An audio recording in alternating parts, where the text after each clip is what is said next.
documenting nga Bobby Yaga tebamuwanga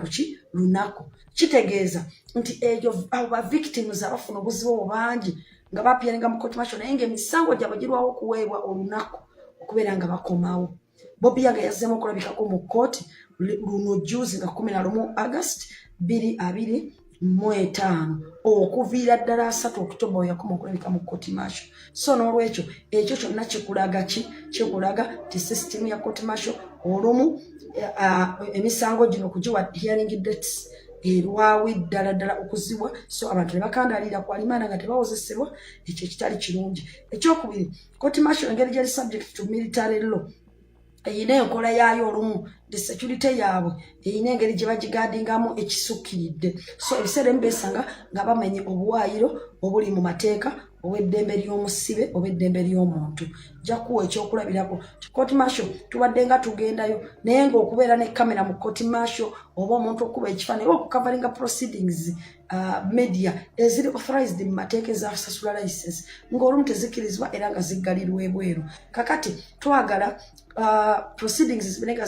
ziri public era nga waliwo accountability abantu bamanye nti omuntu akyajingibwa kino ono omujulizi amwogeddeko kino ne kino. Mu mateeka omuntu akkirizibwa okufulumya abakamera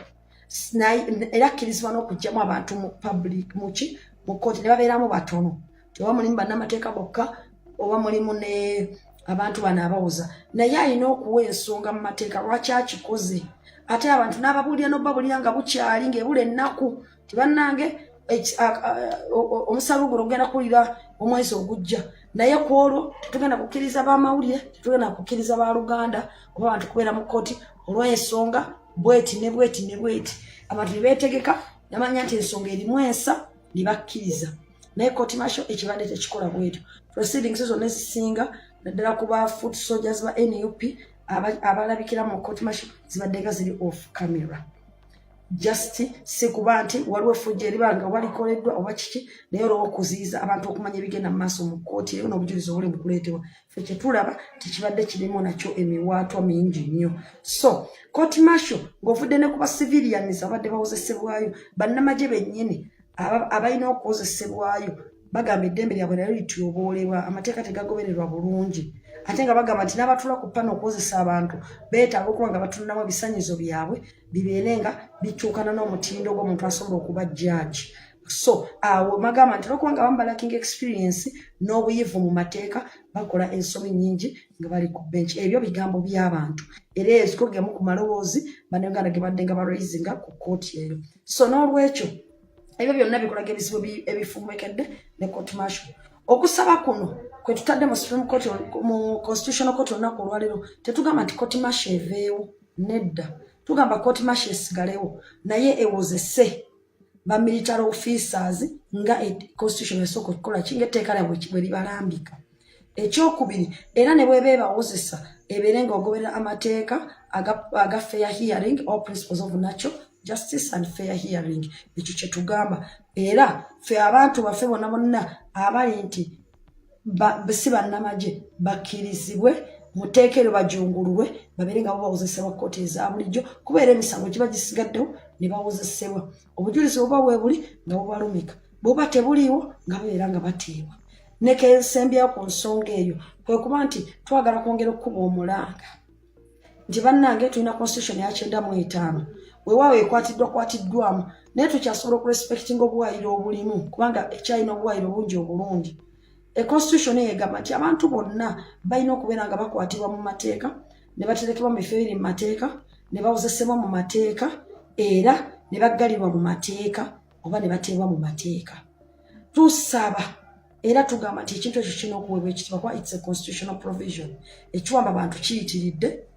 okuterekera abantu mu bifo ebitali mu mateeka kisukkiridde okubeera nga abantu batulugunyizibwa nga bakwatiddwa kisukkiridde kugamba nti bakyalinako miki emateeka gali mu kuvuulwa omuntu agenda ku poliisi n'akola statement nga tebannamubuulira musango ki gwe yazizza.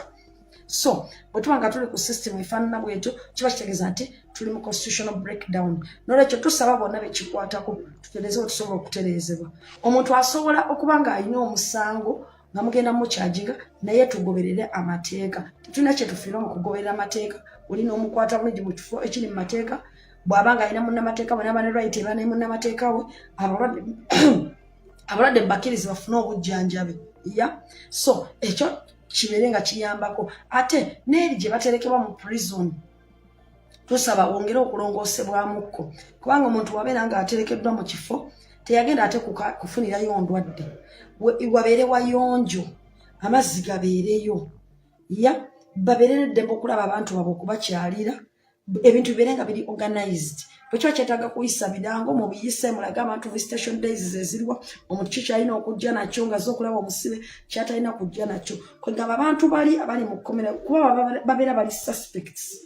tubeere nga tuba deprivingako dembe lyabwe bange kubanga twagala tewabeera babadde ate bwe bavaayo babeere abantu abalungi mu society okusinga okuva mu makomera ng'ate boononesa okusinga bwe bayingirirayo ndowooza eggwanga kye lyandyetaaze omuntu n'aba asibiddwa alina kuyiga mu lwaki asibiddwa n'avaayo ate n'afuuka muntu mulungi naye bw'omutulugunya n'ogatta omubbi w'enkoko n'omutemu w'ejjambiya oba ate ogenda kwonoona society ekyokwe tulina okuddamu ne tulowooza abantu bano ab'obusango obutonotono waliwo abantu bange be bakwata ne babajja ku nguudo nga batunda ensi endala ne babatwala ne babakubawa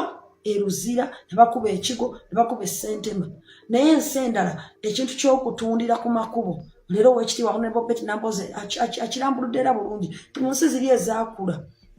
ziri ensi ezaakula street trading yafuukira ddala bizinesi era bagikolera ddala evamu musolo mungi kitegeera naye kakati ate wano ffe tukubaganya abagobaganye abantu baffe abanako abalina obusente obutono kapito omuto tugobaganya abagobaganye abatembeeyo ebintu abo bakola batundira bali ab'amaduuka basigala eri ate nabo mubagobaganyiza tulina kubeera bwezi nga tuli organized ti street trading ekolebwa wano license ya St. West hawking ekolebwa mu bitundu bino ya St. West kuba ensi zonna gy'onootambula ne bw'ogendawo ojja kusangayo ba hawkers ojja kusangayo ba street vendors ojja kusangayo ba riders naye nga bali organized so mu Uganda kye twetaaga kwe kubeera organized lwaki abantu abo tuba tubatwala mu makomera Uganda terina mirimu abantu beeyizza emirimu ate omuntu omusanze atunda ate omukutte omusanze n'emipiira ebiri omusanze n'ebino bisityaringi gundi bibiri omukutte omusudde eruzira kyova olaba nti abasuubuzi bali mu kwekalakaasa emisolo giyitiridde obungi okwekalakaasa